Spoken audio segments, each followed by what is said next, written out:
the hottest day of the year, the air conditioning decides to act up.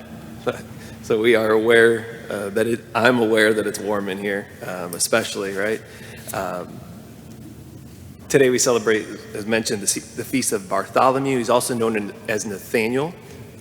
So that's why we hear from the Gospel of John today. And this beautiful encounter between Philip is there, and then, of course, between Nathaniel and Jesus. And I want to highlight here, so Nathaniel, as Nathaniel and Philip are there, Jesus comes and says he sees Nathaniel as Philip brings Nathaniel to Jesus. And so as Jesus sees Nathaniel, he says this: "Here is a true child of Israel. There is no duplicity in him." Nathaniel's response: "How do you know me?"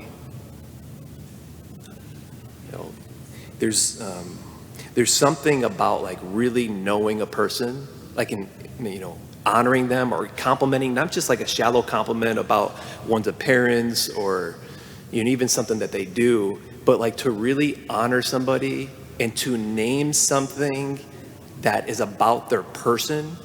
So similar to like what Jesus is doing here and just acknowledging about Nathaniel, there's no duplicity in him.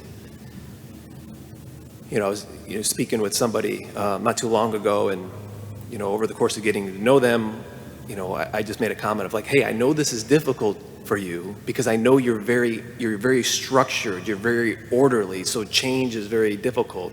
And as I was saying this, they just even welled up a little bit with tears because they knew that I was highlighting an aspect of them where like I know them. "How do you know me?" Nathaniel says to Jesus, almost in this like surprise of and this communion. I was thinking this morning of a study that I was reading an article last week. It came out, and it pointed to the fact that more than half of Americans say that no one knows them well. Over 50% of Americans say that no one knows me well. Think of that for a second. The article, which was titled, I recommend you reading it. The title it was in the Atlantic. It was How America Got So Mean is the title of the article. How America Got So Mean. And it's worth reading of the things that it points to, but just highlighting on that front, more than half Americans say that no one knows them well. I mean, think about for a minute the repercussions of that. The isolation, not being in communion, not being with other. And we talked about it many times here, and the article goes on to talk about how the percentage of American teens, high schoolers who identify with persistent feelings of sadness and hopelessness have gone from 26% to 44%. Persistent feelings of sadness and hopelessness. This article also cites that study. To be known is a fundamental desire that we have, every human. Forget about desire. Actually, it's a fundamental need to know that I'm known by someone. This is Nathaniel here looking up and saying, wait, you know that I'm somebody that has no duplicity in me? He looks up to Jesus and be like, how do you know me? And here's the thing. It is infinitely better than this. The gospel is infinitely better than that. Because what's the next line? He asked that question to Christ, and his answer, Jesus answered him and said, before Philip called you, Nathaniel, before Philip even called you and had you come to meet me, I saw you under the fig tree. And at that, Nathaniel's knees just buckle and he says, Rabbi, you are the Son of God. And I imagine there's tears and there's an embrace. Like, what's the significance of the fig tree? There's different interpretations of that, but I think The Chosen, gets it right, where it was a moment where just a spot that Nathaniel would go to pray. It'd be a spot where Nathaniel would go in his darkest moments, where he cries out to God and it's like, why do you turn your face from me? Why am I alone?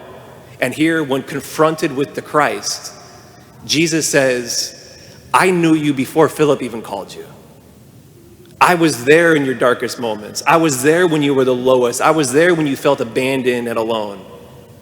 See, the gospel is infinitely good news. Because it's not just humanly being known, which is a fundamental desire and need that everybody has, but it also points to the fundamental need that every human being has to be known and to be loved by something that's transcendental, that's outside of ourselves, that's outside of the material.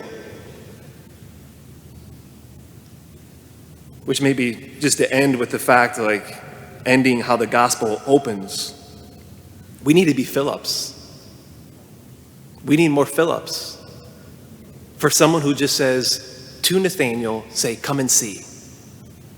Come and see. At the end of the day, as parents, as pastor, as teachers, as catechists, as a neighbor, as a coworker, at the end of the day, what's our role? It's to say, come and see. It's to say to your students, come and see. It's to say to your children, your grandchildren, come and see.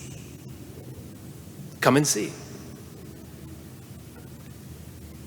And of course, with that, in order to say come and see with gusto and fervor and in a spot of integrity, we need to first come to him.